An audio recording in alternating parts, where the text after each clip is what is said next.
Assalamualaikum warahmatullahi wabarakatuh.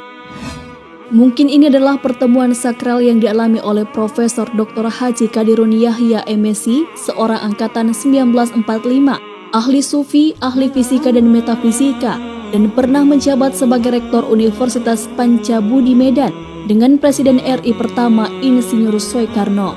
Ia bersama rombongan saat itu diterima di beranda Istana Merdeka sekitar bulan Juli 1965. Bersama dengan Profesor Insinyur Brojonegoro ALM, Profesor Dr. Syarif Tayyip, Bapak Suprayogi, Admiral John Lee, para Sucipto Besar, Kapolri, Duta Besar Belanda. Wah, pagi-pagi begini saya sudah dikepung oleh 3 profesor-profesor. Kelakar Insinyur Soekarno membuka dialog. Kemudian Soekarno mempersilahkan rombongan tamunya duduk. Profesor Qadirun Yahya, silakan duduk dekat saya, pinta Soekarno terkesan khusus. Profesor, saya dengar tentang engkau sudah sejak 4 tahun, tapi baru sekarang aku ketemu engkau. Sebenarnya ada sesuatu yang akan aku tanyakan padamu, kata Soekarno dalam bahasa Belanda. Ya, tentang apa itu Bapak Presiden? Tentang sesuatu hal yang sudah kira-kira 10 tahun. Saya cari-cari jawabannya tapi belum ketemu yang memuaskan. Saya sudah bertanya pada semua ulama dan para intelektual yang saya anggap tahu, tetapi semua jawabannya tetap belum memuaskan saya. Lantas soal apa, Bapak Presiden? Saya bertanya terlebih dahulu tentang yang lain. Sebelum saya majukan pertanyaan yang sebenarnya, jawab Presiden Soekarno. Baik Presiden, kata Profesor Qadirun Yahya. Manakah yang lebih tinggi, Presiden atau Jenderal atau Profesor dibandingkan dengan sorga? Tanya Presiden. Sorga, jawab Profesor Qadirun Yahya. Of course, setuju, balas Presiden terlihat lega. Menyusul Presiden bertanya untuk soal berikutnya, lantas manakah yang lebih banyak dan lebih lama pengorbanannya antara pangkat-pangkat dunia yang tadi dibandingkan dengan pangkat sorga, tanyanya. Untuk Presiden, Jenderal Profesor harus berpuluh-puluh tahun berkorban dan berabdi pada negara, nusa dan bangsa atau pada ilmu pengetahuan. Sedangkan untuk mendapatkan sorga harus berkorban untuk Allah segala-galanya. Berpuluh-puluh tahun terus-menerus, bahkan menurut agama Hindu atau Buddha harus beribu-ribu kali hidup dan berabdi. Baru barangkali dapat masuk nirwana, jawab Profesor Qadirun. Akors, kata Bung Karno, panggilan akrab Presiden. Sekarang baru dapat kutangkap engkau Profesor, lanjut Bung Karno. Tampak mukanya cerah berseri dan kelihatannya Bung Karno belum ingin cepat-cepat masuk ke pokok masalah.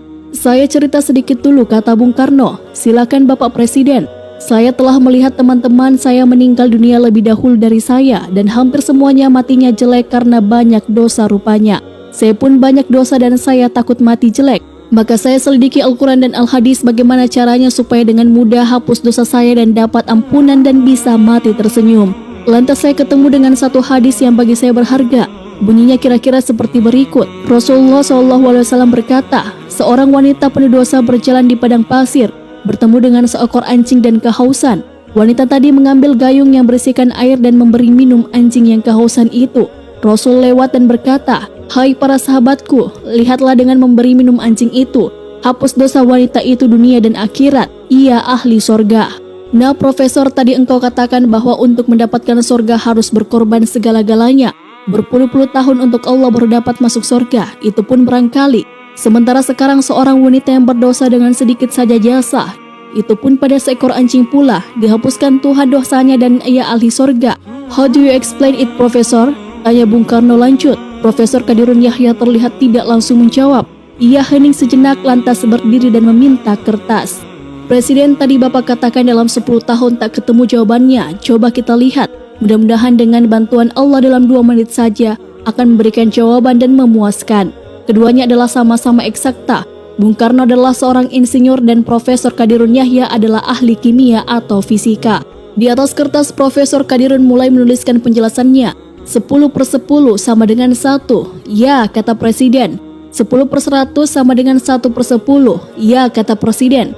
10/1000 sama dengan 1/100, ya kata Presiden. 10/10.000 sama dengan 1/1000, ya kata Presiden. 10 per tak terhingga sama dengan 0, ya kata Presiden. 1 juta per tak terhingga sama dengan 0, ya kata Presiden. Berapa saja tambah apa saja per tak terhingga sama dengan 0, ya kata Presiden. Dosa per tak terhingga sama dengan 0, ya kata Presiden. Nah lanjut Prof, 1 kali tak terhingga sama dengan tak terhingga, ya kata Presiden. 1/2 kali tak terhingga sama dengan tak terhingga. 1 zarah kali tak terhingga sama dengan tak terhingga, ya kata Presiden. Ini artinya sang wanita walaupun hanya satu zara jasanya bahkan terhadap seekor anjing sekalipun mengkaitkan menggandengkan gerakannya dengan yang maha akbar, mengikut sertakan yang maha besar dalam gerakan-gerakannya, maka hasil gerakannya itu menghasilkan ibadah yang begitu besar yang langsung dihadapkan pada dosa-dosanya yang pada saat itu juga hancur berkeping-keping, ditorpedo oleh pahala yang maha besar itu. Satu zara kali tak terhingga sama dengan tak terhingga, dan dosa per tak terhingga sama dengan 0. Itulah dia jawabannya Presiden, jawab Profesor. Bung Karno diam sejenak. Hebat, katanya kemudian, dan Bung Karno terlihat semakin penasaran. Masih ada lagi pertanyaan yang ia ajukan, bagaimana agar dapat hubungan dengan Tuhan, katanya. Profesor Qadirun Yahya pun lanjut menjawabnya. Dengan mendapatkan frekuensinya, tanpa mendapatkan frekuensinya tak mungkin ada kontak dengan Tuhan.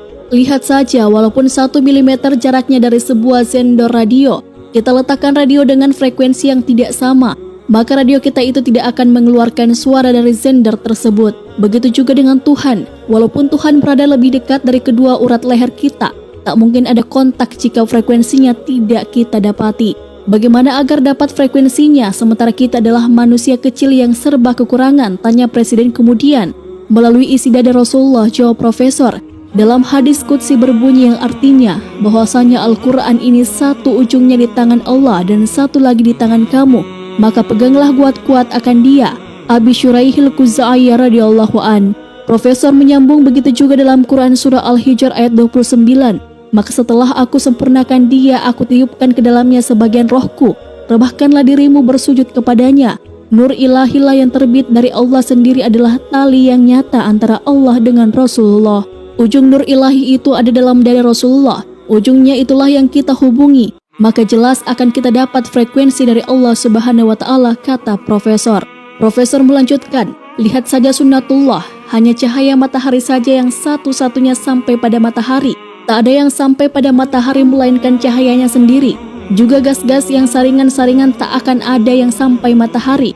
Walaupun elegansi seperti xenon, krypton, argon, helium, hidrogen dan lain-lain semuanya vakum. Yang sampai pada matahari hanya cahayanya, karena ia terbit darinya dan tak bercerai siang dan malam dengannya. Kalaulah matahari umurnya 1 juta tahun, maka cahayanya pun akan berumur 1 juta tahun pula. Kalaulah matahari hilang, maka cahayanya pun akan hilang. Matahari hanya dapat dilihat melalui cahayanya, tanpa cahaya matahari pun tak dapat dilihat. Namun cahaya matahari bukanlah matahari. Cahaya matahari adalah getaran transversal dan longitudinal dari matahari sendiri atau Huygens, jelas Profesor. Profesor menyimpulkan, dan Rasulullah adalah satu-satunya manusia akhir zaman yang mendapat nur ilahi dalam dadanya. Mutlak jika hendak mendapatkan frekuensi Allah, ujung dari nur itu yang berada dalam dada Rasulullah harus dihubungi. Bagaimana cara menghubungkannya sementara Rasulullah sudah wafat sekian lama, tanya Presiden. Profesor menjawab, memperbanyak sholawat atas Nabi tentu akan mendapatkan frekuensi beliau yang otomatis mendapat frekuensi Allah Subhanahu wa Ta'ala. Tidak kukabulkan doa seseorang tanpa salawat atas Rasulku, doanya tergantung di awang-awang. Hadis riwayat Abu Daud An-Nasai. Jika diterjemahkan secara akademis mungkin kurang lebih, tidakkah engkau mendapat frekuensiku tanpa lebih dahulu mendapat frekuensi Rasulku? Sontak Presiden berdiri. You are wonderful, teriaknya. Sejurus kemudian dengan merangkul kedua tangan Profesor, Presiden pun bermohon, Profesor doakan saya supaya dapat mati dengan tersenyum di belakang hari nanti. Semoga dialog sufi ini mengajarkan kita tentang intisari Islam sebenarnya. Wallahu a'lam bishawab.